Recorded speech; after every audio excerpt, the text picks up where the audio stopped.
I found the like a bunch of interviews later on, but no, not I don't remember that necessarily from when I was a kid. No, Okay, okay. but no, that's kind of like where they started to really pull back on what they call it kayfabe, Yeah. Mhm. where like it's like you basically keep everything, story driven, even outside the ring, kind of live it in your personal life.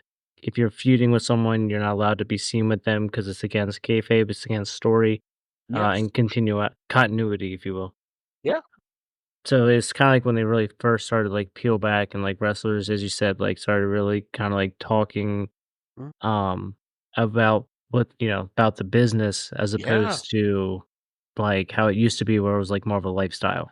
It's yeah, I mean, it's like when you take your job and you go home and you talk to your kiddos, you talk to your wife, the dog, and you're still in character for that job. The 1980s brought the wrestling boom with Vince McMahon, World Wrestling Federation WWF, and now WWE, and then onward, leading the charge. This era gave us the larger than life personas we still celebrate today. It wasn't just about wrestling, it was about storytelling with heroes and villains playing out the epic battles that captivated millions. This was the era of Hulk Hogan, Andre the Giant, the eighth wonder of the world, and of course, the unforgettable, my personal favorite, Randy the Macho Man Savage. And I mean, this guy had six other personas, but we're going to stick with Randy Macho Man Savage. So let me ask you, Gigi, who was your ultimate favorite wrestler? I think you may have touched on it, but can you dive a little deeper in it? Why like Eddie Guerrero and like why he's my favorite wrestler? Oh yeah, let's go for Well, Eddie. Eddie was great. he was so great. It was just like so I took a I used to watch wrestling a lot when I was a kid with my mom.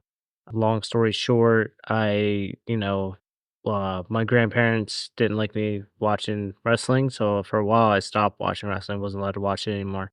But then I found it on TV again by myself, and I just Yeah. started watching it.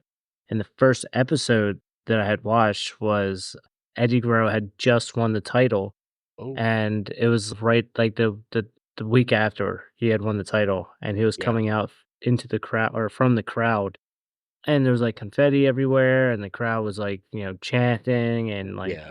it was just magical, and I instantly just, like, kinda fell for the antics and the character and, Hmm. the light, the cheat, the steal, like, it was all fun. It was hilarious. It was our novellas back in the day. It was our Young and the Restless, Guiding Light, all the great ones. But let me tell you that wrestling's history is filled with unforgettable characters. My favorite, of course, and we talked about it, Randy Savage, with his flamboyant outfits and intense promos, was the embodiment of what made wrestling great, over the top, yet undeniably captivating.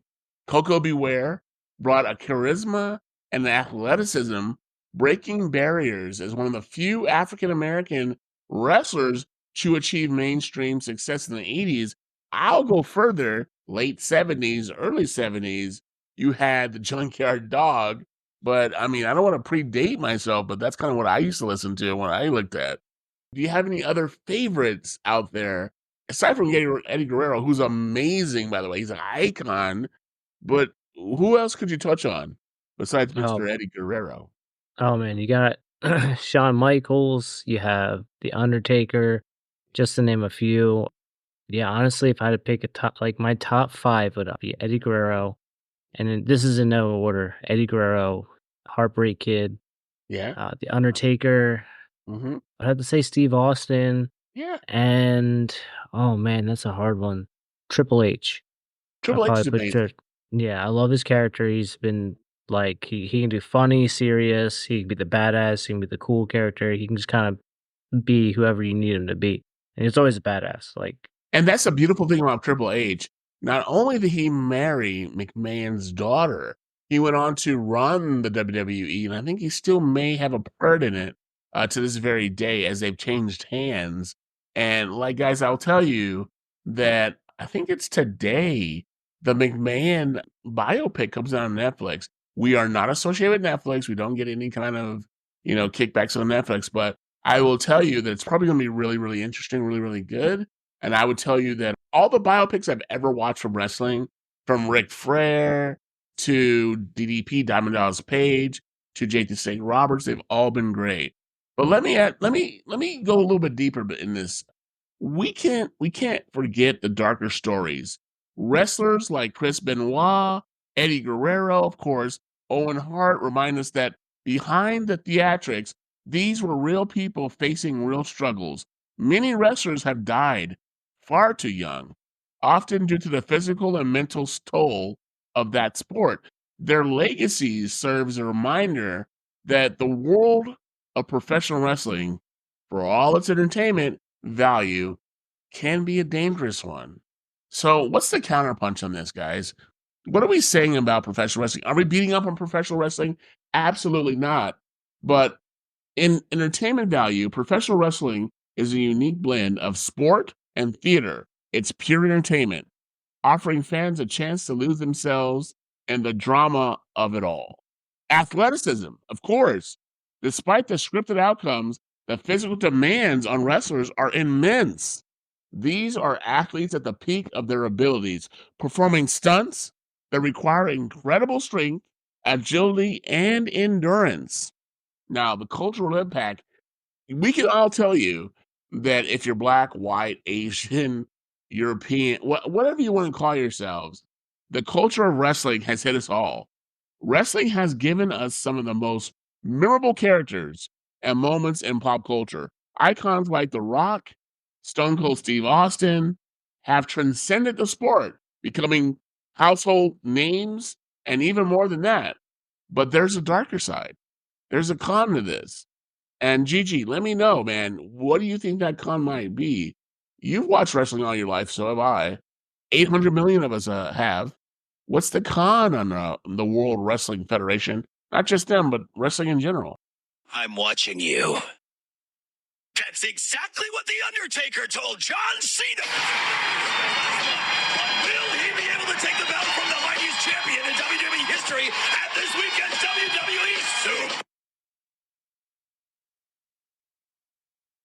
So, Gigi, let me know what the cons of the sport may be. We know all the greats and what they did, but in the ring, what's the cons of being a professional wrestler?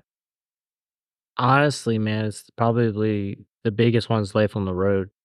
You're constantly touring, you're wrestling, multiple times a week for probably upwards to about an hour, if you're like, have a big name.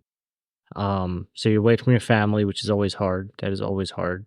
Um, Again, you don't rest, and if you don't wrestle, you don't get paid. So if you get injured, you rush yourself back, under the influence of like painkillers to like, numb the pain, and Yeah.